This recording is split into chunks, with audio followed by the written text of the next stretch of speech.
Ingeniera, coméntenos sobre esto de las 7 medidas que ha decretado el presidente de la República, ha dicho el ministro de Energía y Minas, ha decretado para los servidores públicos. ¿Cuál es su apreciación sobre este tema? La verdad es que es una sorpresa que esto de los no más apagones realmente nunca se terminó. Ha dictado el señor ministro de Energía y Minas 7 disposiciones que son medidas de cumplimiento obligatorio para todas las instituciones públicas a escala nacional.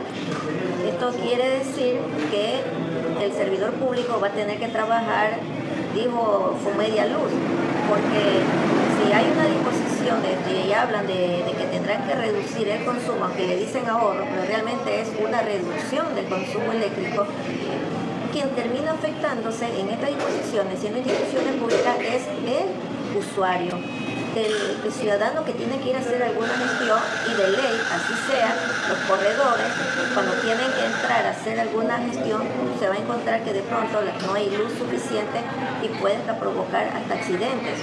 Bueno, pero esa es una de las situaciones que estamos viendo con estas medidas. Entre esas también se está hablando de que se van a mantener, dice, apagadas las luces en pasillos, salones, oficinas. ¿Cómo van a desarrollar el trabajo con eficiencia? Apagar la iluminación decorativa, bueno, todavía hay las pantallas informativas, también es manejable. Pero el tema en cuanto a usos de ascensor exclusivamente a mujeres embarazadas, personas con discapacidad, adultos mayores y solo hasta el 6º piso, es una situación que afecta a la salud. No porque sea servidor público tiene que estar sometido a otro tipo de reglas, no, son también seres humanos y son ellos los que están siendo afectados en este momento con estas medidas. No se está sancionando ni aplicando a quienes deben de ejercerse ya una investigación y aplicar una sanción drástica, porque estamos viendo que todo esto se genera producto de que el Sistema Nacional Interconectado no se ha cumplido tanto en la etapa de generación como en la etapa de transmisión, porque no les dio la gana de cumplir el plan maestro de electricidad que debieron haberlo hecho. Se dice pues que hay 133 que fueron parte de la planificación centrales eléctricas, y al rato de la hora pues el plan de expansión de generación resulta que solo están operativos 124. Entonces ese faltante o ese incumplimiento del plan maestro de electricidad, tenemos pues que ahora se está afectando es a la ciudadanía. Estamos hablando que 14 proyectos no se han cumplido, no se cumplió con la gestión que tenían que haber hecho estando dentro de un plan maestro de expansión. Y esto, pues estamos viendo que fue dentro del año más o menos 2019 al 2027. Ese era el periodo para que se ejecute esta expansión. Pero no les dio la gana, vinieron las broncas políticas, entró el nuevo gobierno, vino el otro gobierno, vino el actual gobierno, y resulta que este gobierno es el que se termina afectando porque tiene que dar respuesta al ciudadano. Y se toman pues disposiciones parches que se podría decir que terminan afectando al servidor público que hace su trabajo diariamente y al usuario que tiene que concurrir a hacer las gestiones en las instituciones públicas a nivel nacional. Entonces, ¿cuál es el punto aquí? Yo creo que el señor presidente de la República tiene que ordenar que se realice un examen especial inmediatamente a toda esta situación y determinar quiénes son los responsables. Porque ese plan maestro de expansión que tenía que ver con el tema de cubrir justamente la necesidad de la potenciación de la energía para un buen servicio eléctrico, termina que prácticamente que no se ha cumplido. No se ha cumplido y que los lineamientos se pasaron por alto. Entonces, señor presidente, usted puede y lo debe hacer para que usted también quede determinado ya quiénes deben ser sancionados.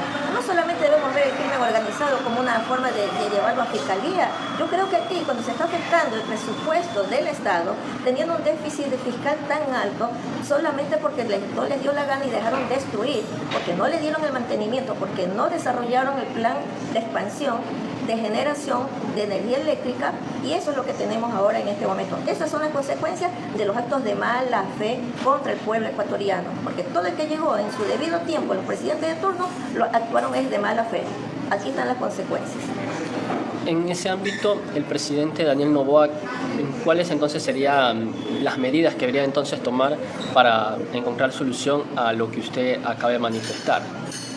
Imagínense, licenciado, si pueden dictar una medida de cumplimiento obligatorio de parte del ministro, yo creo que justamente siendo parte del Ministerio de Energía y Minas, parte de la cartera del Estado, de la función ejecutiva, creo que tanto el Ejecutivo debe ordenar, y ahí sí considero que lo obliga el Consejo de Participación Ciudadana, que obliga a la Contraloría General del Estado un examen especial, y el Consejo de Participación Ciudadana, que también tiene que cumplir con la transparencia y el control social, más aún con esto de la situación de apagones, él tiene que hacer esto y determinar si es posible que intervenga también, se abra un proceso contra los presidentes de turno.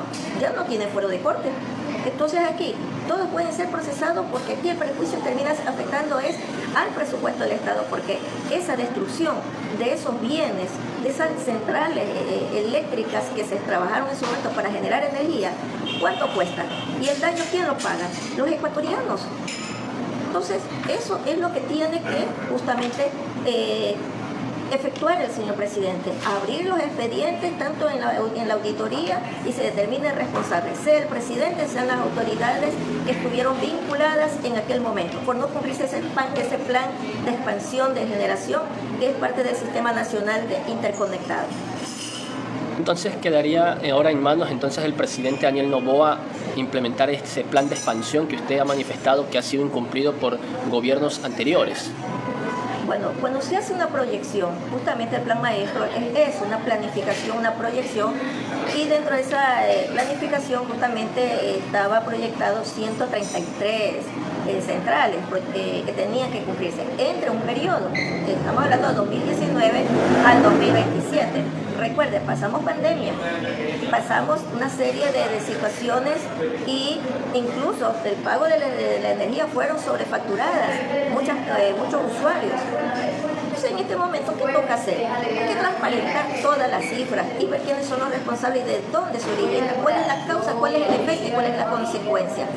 Y dónde termina afectándose es al usuario. El usuario y el señor presidente no necesitan que hacer mayor campaña.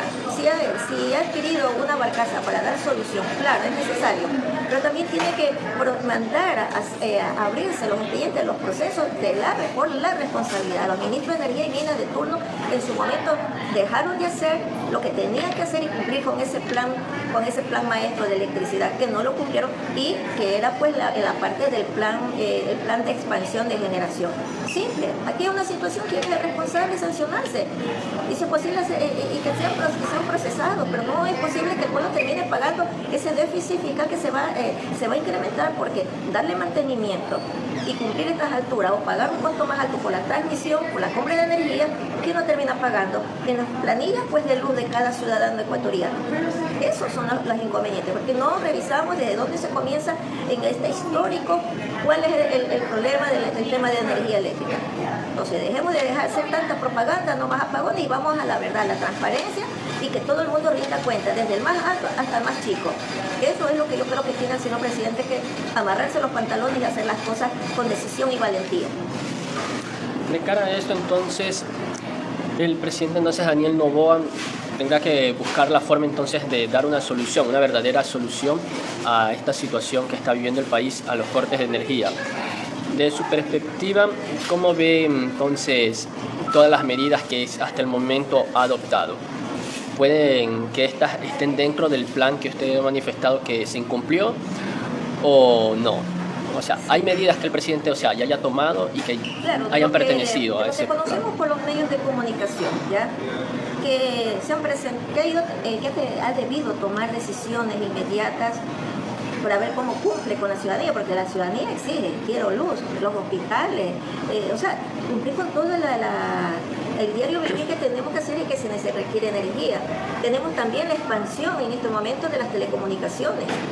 Todo eso implica más potenciación y se requiere más energía eléctrica. Pero independientemente de eso, de lo que él tenga que tomar, y si eso tiene un costo, la inversión en las barcazas, por ejemplo, ¿cuánto cuesta? Si eso es producto, esa inversión es producto de lo que se dejó de hacer en el plan de expansión, de generación, es producto de eso, que no se cumplió con lo planificado en el plan maestro, porque hay dos cosas aquí: plan maestro de electricidad del 2019 al 2027 y el otro es el plan de expansión de generación, y que es 14 pues no, prácticamente no están operativas, sino como 126 me parece. Entonces, cuando usted hace la diferencia y lo que se dejó de hacer no se cumplió en todo este tiempo, y que solo se dedicaron medio a dar medio mantenimiento después de todas las cosas que hemos pasado, entonces, ¿qué es lo que quiere decir? Que hay un responsable. Cuando alguien no cumplió y no fue eficiente en su momento, sabiendo algo tan delicado que era cumplir proveer la energía a los usuarios, porque son los usuarios los que terminan afectados, entonces tiene que determinarse sanciones y aplicar pues la penalización que debe ser para cada una en la medida de su responsabilidad y su competencia que tuvieron en su momento. Pero esto no puede venir a ser como que ya prescribí y no pasó nada. Así como se persigue a los responsables, a estas mafias del crimen organizado, aquí también es otra mafia. Es una corrupción que viene ya prácticamente enquistada de un funcionario y otro funcionario, y que los intereses de la bandera política de turno no les ha importado a quién terminan afectando. Y eso tiene que terminarse, porque la bandera política de cualquier partido no puede venir a pasar sobre nuestras necesidades, y en un tiempo de recesión que estamos viviendo, y de paso una moneda dolarizada, que es un costo alto de vida que nos está afectando a todos los ecuatorianos en este momento. No hay productividad energética.